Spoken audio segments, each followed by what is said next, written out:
Karena kita tahu kalau seseorang semuanya dilakukan swab itu sulit untuk dilakukan massal. Dengan COVID ini diskriminasi atau dari penolakan masyarakat itu begitu besar. Tidak pernah ada obatnya, Dok.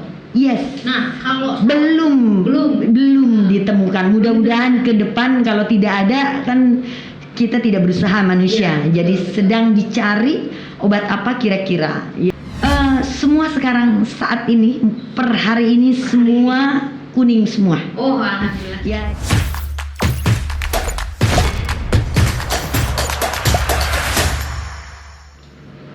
Kepala Dinas Kesehatan Provinsi Banten yang juga juru bicara penanganan COVID Provinsi Banten, Dr. Ati. Betul ya, Bu? Ya, betul. Ya, terima kasih sudah menyempatkan waktu untuk hadir di sini, Iya.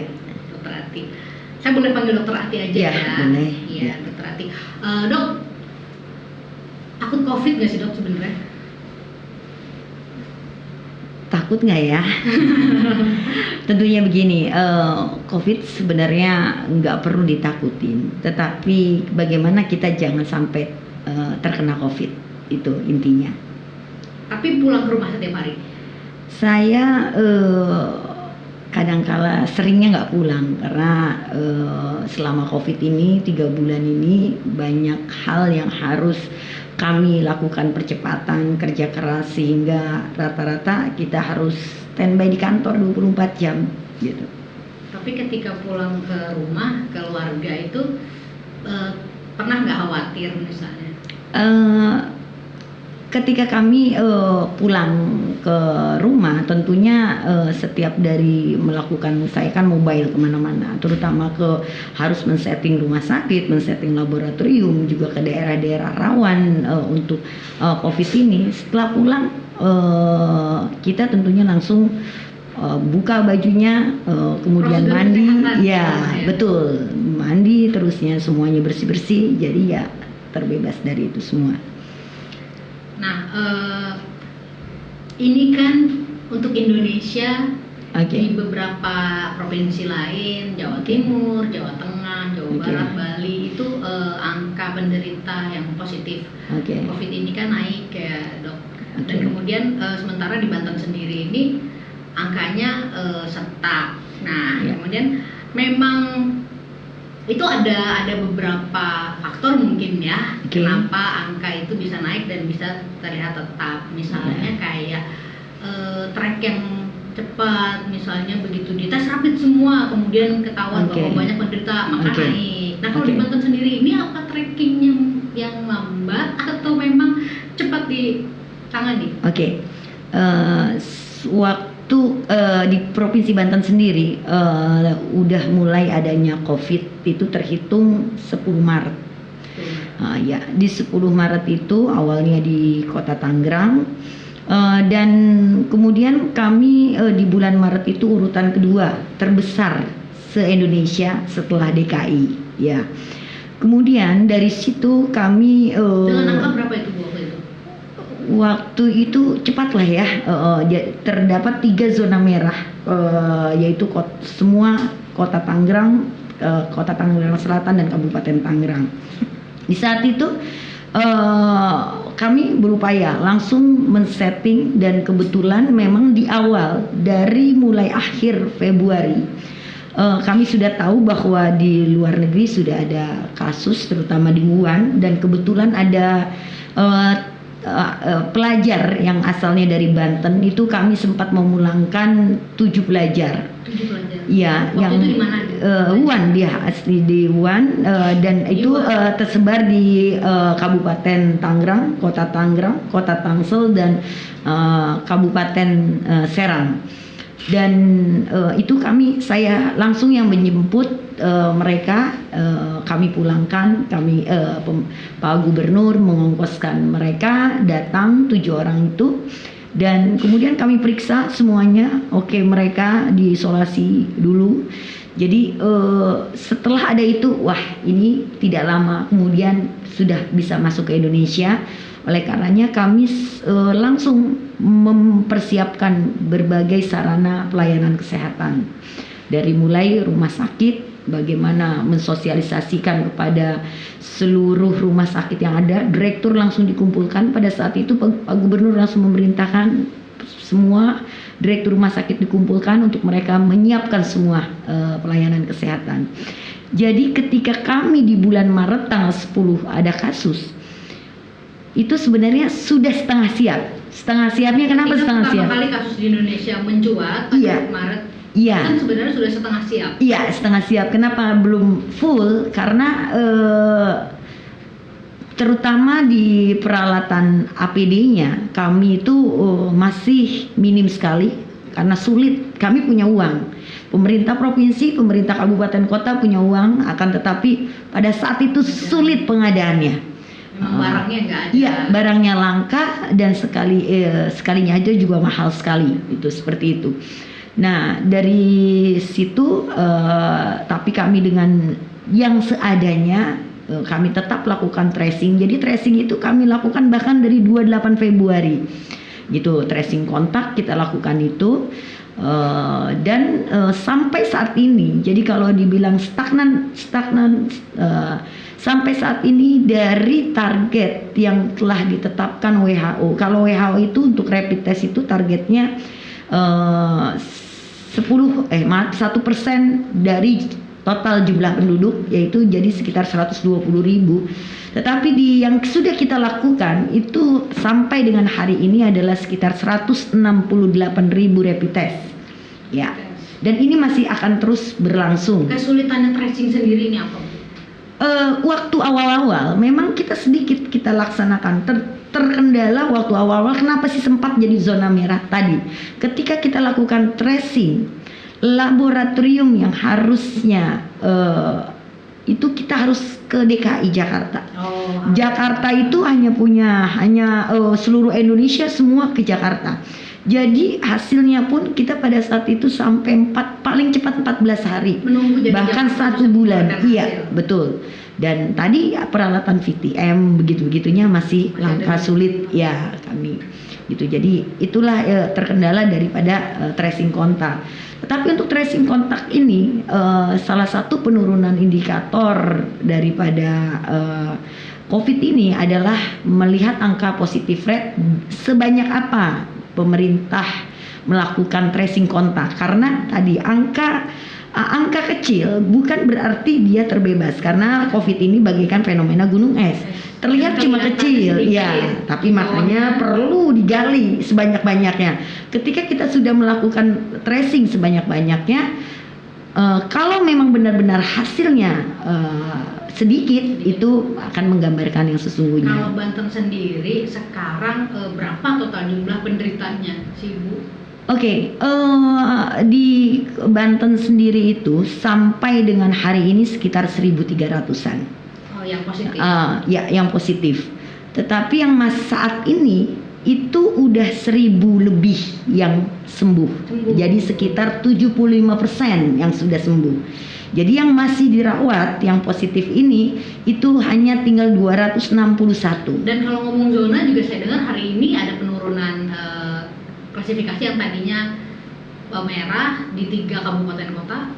Tangerang, Tangsel, dan iya, betul. Jadi seiring dengan tadi waktu di Maret kita 2 terbesar, kemudian di April kita bisa keluar dari 3 besar, kemudian di Mei kita bisa keluar dari 5 besar, dan kemudian di Juni akhir kemarin kita keluar dari 10 besar. Nah, seiring itu kami di Juli ini mengevaluasi berdasarkan 12 indikator kesehatan masyarakat dengan berbasis data yang tentunya bagaimana masyarakat ini produktif dan aman dari COVID. Dari 15 indikator ini hasilnya adalah bahwa dengan nilai 2,7, artinya 2,7 dari indikator itu. Jadi 15 indikator itu terdiri dari 10 indikator epidemiologi, 2 indikator surveillance kesehatan masyarakat, dan 2 indikator dari pelayanan kesehatan. Dari 15 indikator tersebut, hasil dari penilaiannya yaitu 2,7. Angka ini 2,7 itu adalah range-nya untuk zona kuning gitu. zona kuning. Ya, karena kalau kapan bisa dikatakan zona kuning, yaitu dengan range angka penilaian indikator sebesar 2,5 sampai dengan 3. Berarti Jadi resiko rendah. Provinsi Banten sendiri dari 8 kabupaten kota, Oke. 3 awalnya merah dan kemudian sekarang sudah kuning. Iya, betul. Dan Iya. 5 sisanya Ya, oke. seperti apa? Semua sekarang saat ini per hari ini semua kuning semua. Oh, alhamdulillah. Ya, jadi awalnya 4 zona merah, kemudian 4 zona orange. Vaksin orange. Ya, tetapi hari ini saya bisa mengatakan dan bisa bertanggung jawab atas apa yang menjadi penilaian karena tadi 15 indikator tadi. Kalau untuk penderita yang sudah sembuh nih ya dok Oke. ya, dia perlu melakukan apa sih untuk menjaga kesehatannya misalnya, atau untuk yang untuk menjaga yang belum terkena ya atau yang belum kena positif, apa yang harus dilakukan oleh masyarakat? Oke. Jadi kalaupun kita sudah berada di zona kuning itu adalah resiko penularan rendah. Tetapi masih ada kemungkinan akan terjadi klaster baru kembali. Nah, tambahan lagi. ya, oleh karenanya kita tetap harus melakukan berbagai protokol yang ada. Oke. Nah, ini konsep dari saya selaku juru bicara COVID dan tentunya sebagai kepala dinas kesehatan, bagaimana zona kuning ini justru harus turun menjadi zona hijau, Iya. jangan sampai kembali kepada Naik. zona orange atau merah. Nah, ya. Ada 4 protokol yang harus dilakukan oleh kita semua, oleh masyarakat dan juga oleh pemerintah. Pertama yaitu melakukan protokol kesehatan. Dimanapun, apapun, kapanpun kita melakukan segala aktivitas harus menggunakan protokol kesehatan. Seperti apa sih dok? Protokol kesehatan itu yaitu pertama menjaga jarak. Jadi di dalam ruang atau di luar ruang kita harus tetap menjaga jarak. Menjaga jarak. Ya, kedua gunakan masker. Gunakan masker. Ya, ketiga kita itu harus mencuci tangan sesering mungkin dengan air mengalir dan dengan sabun.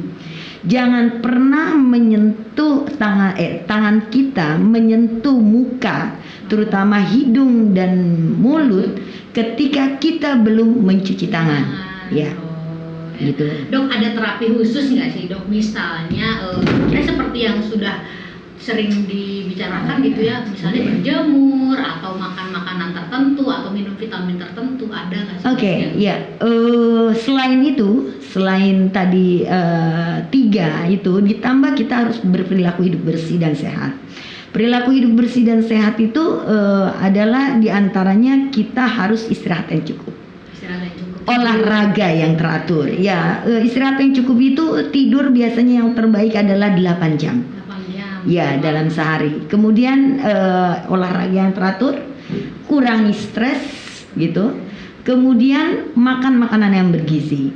Jadi makanan gizi dengan gizi Dan seimbang. mungkin minum air putih nggak sih dok? Ya, minum air putih sebanyak-banyaknya. Boleh Betul. sambil diminum ya dok? Iya, Nah, silakan. ini kalau kata iklan itu Oke. ada manis-manisnya dok. Oke, ya. Berarti ada mineralnya, mengandung mineralnya. Memang Ya. kalau ada manisnya itu biasanya ada mineralnya dok? Ya, karena kan kalau air putih itu tidak berbau, tidak berwarna, tidak berasa. Jadi ketika ada rasanya itu sudah dicampurkan dengan kandungan mineral yang diperlukan tubuh. Iya, boleh Ya. dok kalau mau minum. Iya. Mungkin saya sambil minum biar nggak Iya. terlalu tegang ya. Oke, ya. iya.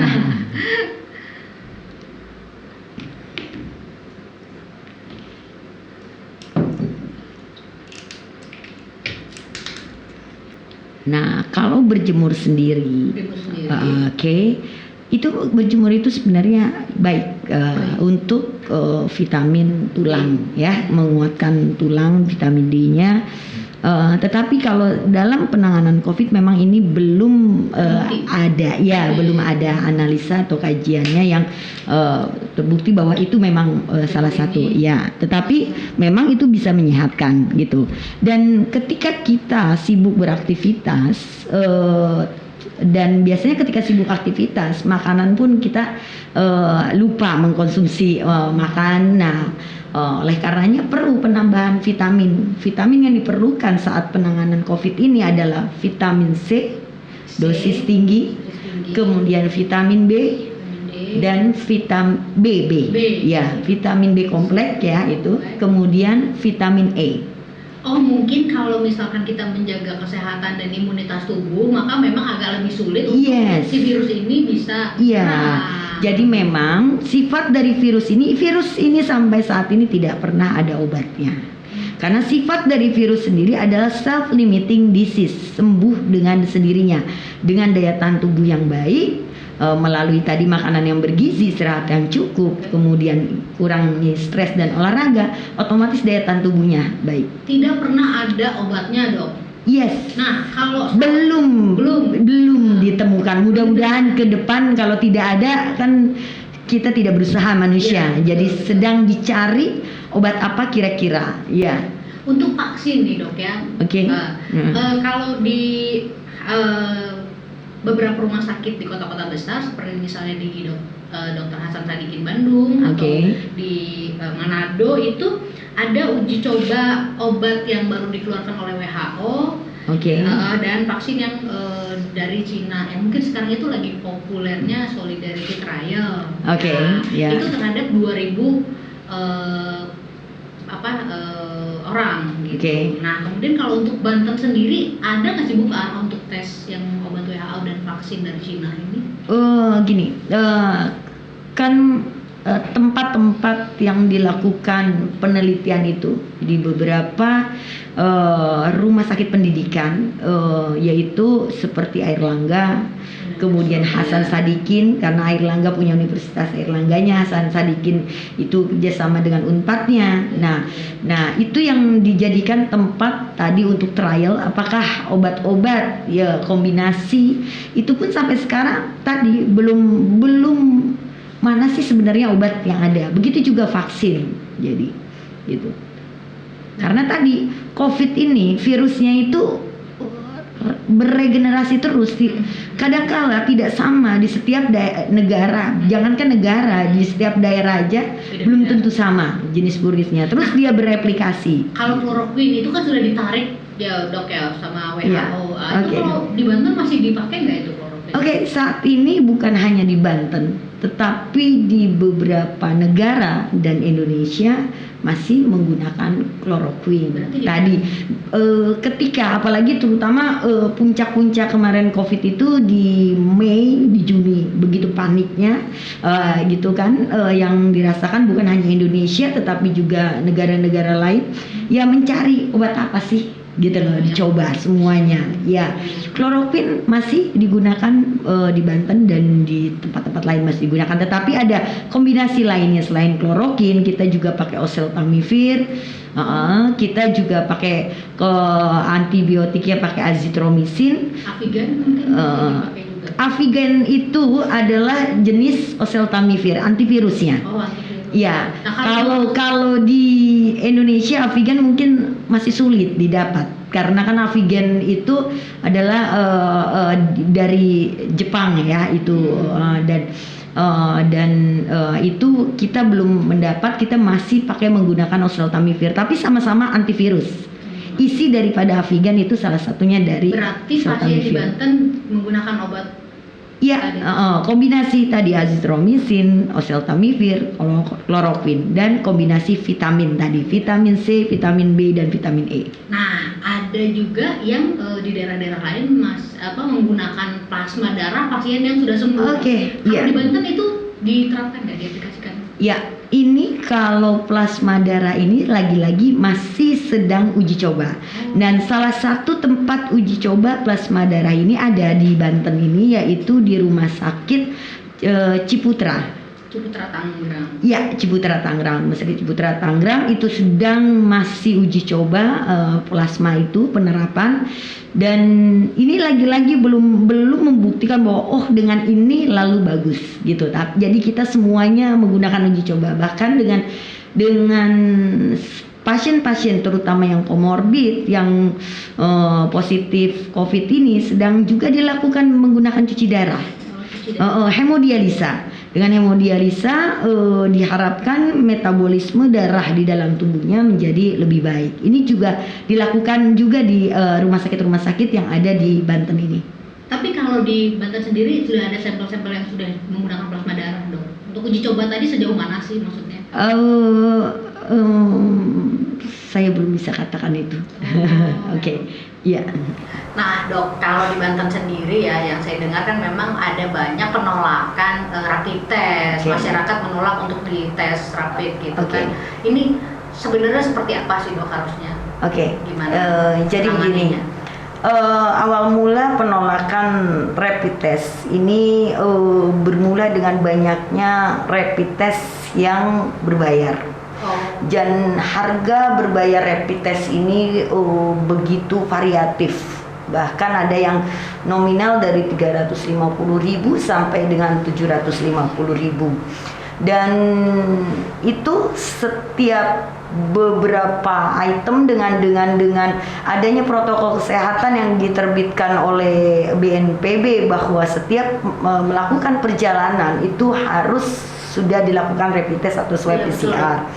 Nah, akhirnya dia butuh surat itu lalu meminta ke fasilitas pelayanan kesehatan. Dan itu yang menjadi keberatan. Jadi penolakan rapid test itu pertama digaungkan kalau di Banten itu di kota Serang. Pada saat itu mungkin dari kalangan tokoh agama ya itu menolak.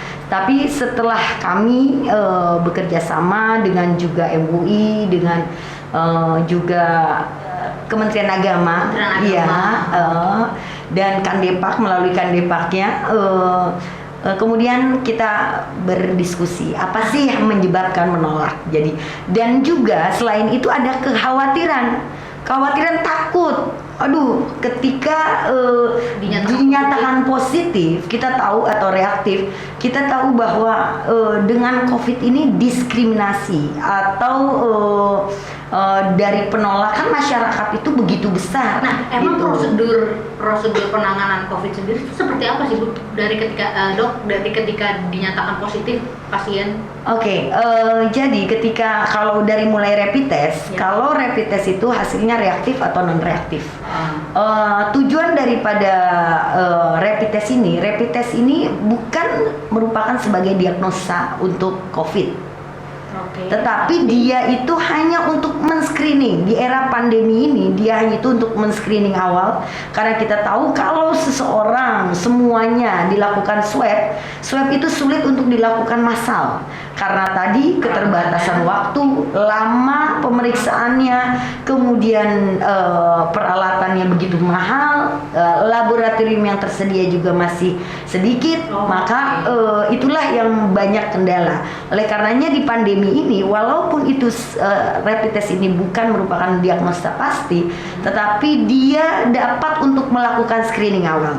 Ketika ribuan yang dilakukan rapid test, lalu siapa yang di screening, itulah yang ditindaklanjuti dengan swab PCR. Nah, kalau di Kabupaten Serang kemarin kan, Bu, ada memang ketika sudah dilakukan swab itu bisa kurang dari 11 hari.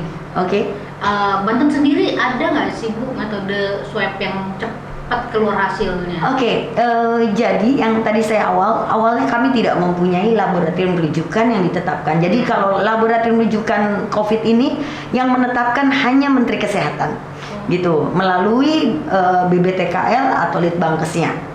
Nah, kita harus mengusulkan. Pada saat itu kita nggak punya tadi mati kutu kalau kita ke DKI Jakarta. Lalu berjalannya waktu saya men-setting beberapa laboratorium. Akhirnya saat ini kita sudah punya 6 laboratorium rujukan COVID.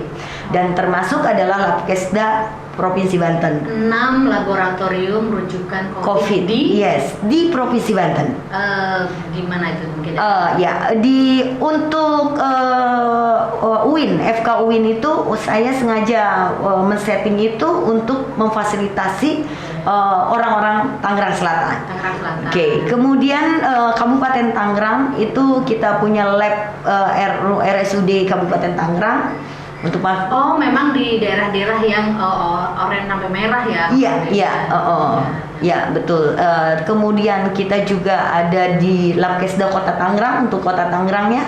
Kemudian untuk Banten sendiri kita ada RSKM Cilegonnya untuk Cilegon, kemudian laboratorium Labkesdanya Banten. Di sekarang ini dengan sebenarnya pemeriksaannya tidak memerlukan waktu lama. 6 sampai 7 jam. Ya. Sekarang kami sehari Labkesda Provinsi Banten itu sudah bisa mencapai 200 pemeriksaan. Iya, sudah bisa memeriksa sampai dengan sampel 200 kayak gitu. Saat ini yang tadinya biasanya 14 sampai 1 bulan, kita bisa hitungan hari sudah bisa terselesaikan. Nah, tadi Dok soal surat izin untuk keluar bepergian ya. Ini juga ada memang keluhan dari sejumlah pegiat pariwisata atau kayak pengusaha-pengusaha tour travel bahwa mereka diharuskan untuk menggelar rapid atau melakukan rapid test dan swab gitu ya. Tapi kemudian itu kan berbayar dan mahal. Pemerintah sendiri punya nggak sih solusi untuk itu, Dok? Ketika itu berbayar, itu pasti kemarin tuh yang diserbu duluan adalah dinas kesehatan, gitu. Karena dianggapnya bahwa kami yang membayar, padahal itu dilakukan oleh berbagai kalangan swasta, tidak oleh yang kami lakukan, karena rapid test yang kami lakukan itu screeningnya yang kami lakukan itu gratis semuanya. Nah, namun ketika kami akan membuat kebijakan regulasi kan belum ada payung hukumnya. Nah, memang seluruh asosiasi kepala dinas kesehatan se-Indonesia itu kita berdiskusi dengan kementerian. Ini harus ada regulasinya. Apakah memang boleh berbayar ataukah gratis? Kalaupun memang berbayar, harusnya range harga itu berapa sih batas maksimal yang mereka boleh ambil? Karena ini begitu liar, gitu. Kami di daerah cukup kewalahan untuk itu, betul. Apalagi, dari mulai itu kemudian BNPB yang tadinya surat itu hanya berlaku 7 hari. Kemudian berdasarkan surat edaran lagi BNPB mengeluarkan yang terakhir surat edaran nomor 10 tahun 2020 itu terakhir itu akhirnya 14 hari diperpanjang gitu. Jadinya surat itu berlaku 14 hari. Nah, dan kemarin baru kami menerima 2 hari yang lalu Alhamdulillah Kementerian Kesehatan membuat edaran surat edaran terkait berapa sih harga yang boleh dijual ke masyarakat itu maksimal harus 150.000. Itu memang ada, saya baca berita bahwa maksimal harga untuk rapid test. Nah, tapi kemudian juga ada yang alat-alat tes rapid test dan ini itu harga 30 kemudian dijual 150 karena ada itu kan kalau di Kes Banten belanja kan, Dok. Nah, itu gimana sih, Dok, akhirnya? Begini, kan rapid test itu harga variatif gitu. Harga variatif tergantung keluarannya dari mana, dari negara mana. Dan tergantung tipenya, ada yang 1 stick, ada yang 2 stick. Gitu. Yang 2 stick biasanya jauh lebih mahal. Jadi apalagi kalau kita belinya kemarin itu yang masih sulit, itu rapid test itu bisa mencapai 270.000 dengan antibodinya. Tapi dengan sekarang sudah nggak sulit lagi memang? Tetap beli tetapi tidak begitu sulit. Tetap inden tapi tidak begitu lama inden. Betul. Dan tapi nggak ada, kayaknya belum ada kalau harganya 30.000 rapid test gitu. Semurah-murahnya rapid test itu harganya sekitar 100.000. Nah, ya itu semurah-murahnya, tetapi itu juga mungkin masih sulit kalau sampai 100.000 ya kalau nggak beli partai besar sekali. Kami beli partai besar aja kemarin tidak dapat karena kami belinya di bulan April kemarin itu. Nah, ini sebenarnya ketika surat edaran ini dipagukan 150.000, memang fasilitas pelayanan kesehatan seperti rumah sakit baik swasta, kemudian klinik baik swasta itu yang memungut biaya, mereka bingung karena harga beli rapid test itu tadi di atas 100.000, belum lagi mereka harus menambah biaya BHP lainnya seperti alkohol swabnya, lancet penusuknya, belum APD, kelengkapan APD yang begitu masih mahal, ya. Jadi itulah yang ketika di modalnya dihitung itu semua nggak bisa dengan harga 150.000. Tetapi kalau dari sisi kami Dinas Kesehatan, apalagi untuk masyarakat di era pandemi ini kan tadi harus melakukan screening sebanyak-banyaknya, rapid test sebanyak-banyaknya gitu kan. Berapa angka? Iya, yang sesungguhnya, iya. Nah, ini kami senang gitu kan. Jadi keresahan masyarakat pun sudah berkurang. Ya, memang seharusnya di era pandemi ini memang simalakama ya. Di satu sisi kalau juga pemerintah memberlakukan gratis semua, mungkin tingkat kesanggupannya tidak banyak gitu kan. Dan perlu peran swasta juga tidak mungkin karena tidak mungkin gratis karena dia juga modal sendiri ya, seperti itu. Nah, sebenarnya kalau di era pandemi ini nggak boleh berbayar, harus gratis agar pandemi COVID ini bisa cepat turun dan menghilang di Indonesia. Dok, ini. kalau Provinsi Banten bisa menyanggupi berapa banyak rapid test gratis? Oke, kita yang tadi saya bilang total kita itu sekitar 268.000, kemudian yang sudah kita lakukan itu yang hasilnya sudah ada 160 ribuan dan sisanya masih ada, tetapi yang untuk sisa di Banten sendiri tinggal sekitar 30.000. Itu pun rencana kita fasilitasi itu untuk pesantren-pesantren yang ada di Banten ini. 30.000 itu dok berarti nggak dibatasin misalnya per hari berapa ratus atau rencana sisa 30.000 itu kita gunakan untuk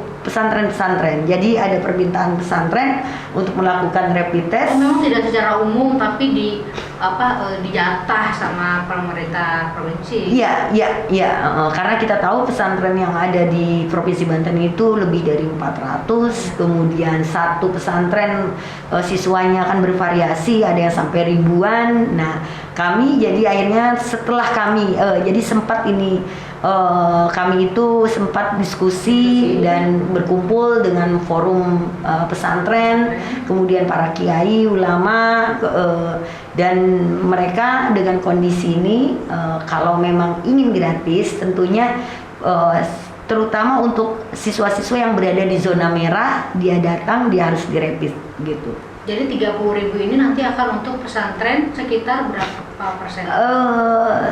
Tergantung mereka mau atau tidak ya. Saat ini baru ada sekitar 20 pesantren yang mengusulkan. Tapi ini kan mereka kan bukanya tergantung mereka kapan bukanya, baru mereka mengusulkan gitu.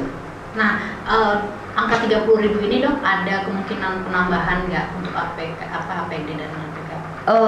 Untuk rapid test sendiri kami dapat anggaran BTT selanjutnya kan di tahap 2 nanti sepertinya kami tidak akan melakukan membeli rapid test lagi karena kami sedang mengejar, kalau angka rapid test kan tadi sudah memenuhi target kami, tetapi yang kami kejar saat ini adalah pemeriksaan swab PCR.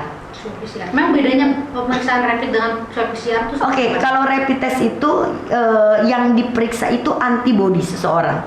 Antibodi itu ada ketika dia dinyatakan reaktif, dia itu belum tentu positif COVID. Ketika juga dia dinyatakan negatif, ketika dia dinyatakan negatif, belum tentu juga dia terbebas dari COVID. Karena antibodi itu terbentuk di tubuh itu kurang lebih 7 sampai 14 hari setelah virus masuk ke dalam tubuh gitu. Jadi ketika di rapid, dia masa inkubasinya belum mencukupi ya. Tapi kan beberapa hari kemudian bisa saja dia positif ya, begitu. Jadi tadi bahwa karena dia bukan merupakan diagnosa pasti, tetapi penting untuk melakukan pemeriksaan massal, ya kan, dan itu tetap efektif sebenarnya di masa pandemi. Tetapi saat ini karena kami sudah terpenuhi target 120.000 bahkan melebihi itu, sekitar nanti totalnya sekitar 268 ribuan. Dan ini ke depannya bahkan mulai dari hari ini sebenarnya, dari kemarin tuh kita menggenjot terus tracing kontak dengan swab PCR. Kalau swab PCR tuh yang diperiksanya virusnya, virus COVID langsung. Jadi virus COVID itu paling banyak itu ada di daerah tenggorokan dan di hidung, di lendir hidung itu yang diambil, kemudian dimasukkan kepada media transport namanya kalau VTM. Validitas mungkin lebih. Ya, itu untuk mendiagnosa pasti, ya, gitu. Swab. Ya, makanya kami kejar. Tracing kontak tadi itu kesulitannya apa, Dok? Tadi ya, kalau sekarang sih sebenarnya udah nggak ada kesulitan ya. Kalau awal-awal kesulitan kami mendapatkan VTM tadi, kemudian laboratorium yang nggak ada gitu kan, harus ke Jakarta menunggu hasil yang lama. Nggak, gitu kalau kan. dari pasiennya sendiri misalnya untuk pasien takut lah terbuka, tadi ya, enggak. agak takut juga pasien. Terbuka juga, sudah kontak dengan siapa aja mungkin. Iya, pasien itu kan tadi saya bilang karena adanya diskriminasi di masyarakat, dia takut, aduh saya positif. Saya nggak mau lah kalau swab PCR gitu. Kalau rapid mungkin masih mau, lagian yang diperiksa cukup ambil darah kapiler, jadi tusuk jari sedikit. Tapi kalau ini swab agak lumayan sakit juga. Gitu ya, itu memang ada kesulitan itu gitu. Nah, Dok, kalau pertanyaan ini mungkin mau ditanyain sama seluruh masyarakat, kapan kira-kira Indonesia secara umum general dunia mungkin bisa terbebas dari COVID ini, kira-kira kalau menurut pakar kesehatan atau kita belum ada yang tahu gitu. Pandemi ini artinya COVID ini masih terus ada. Bahkan yang sekarang ini kan pandemi, kemungkinan bisa jadi endemis. Endemis itu adalah berbeda dengan pandemi. Kalau pandemi itu global, ya. Nah, kalau endemis berada di satu daerah. Jadi akhirnya penyakit virus COVID ini sama seperti demam berdarah gitu. Jadi turun ke laut. Iya, betul. Jadi kan ada daerah-daerah tertentu dia endemis. Kemungkinan bisa akan menjadi itu. Jadi kalau dalam kurun waktu 2020 bahkan 2021 kemungkinan masih ada, tetapi tidak lagi menjadi pandemi itu gitu. Oke, Banten sendiri. Jadi makanya kenapa kita saat ini harus bersahabat dengan COVID. Artinya kita harus membiasakan tetap produktif di tengah-tengah adanya COVID-19 gitu. Tapi dengan tidak mengabaikan prosedur. Yes, tadi 4 protokol kesehatan. Tadi protokol kesehatan protokol yang pertama adalah protokol kesehatan, ya kan, dengan tadi physical distancing, masker, kemudian cuci tangan. Dan protokol yang kedua adalah protokol ibadah dan doa. Itu penting, terus berdoa. Protokol yang ketiga adalah kita harus banyak berzikir. Dengan istighfar kita selalu mengingat, oh iya apa sih kekurangan kita. Kemudian protokol yang terakhir, protokol bersedekah. Dengan bersedekah akan dijauhkan dari tolak bala. Oh iya betul, bersedekah menjauhkan dari tolak bala. Oke, terima kasih Dok sudah bersedia hadir di studio. Oke, ya, terima kasih.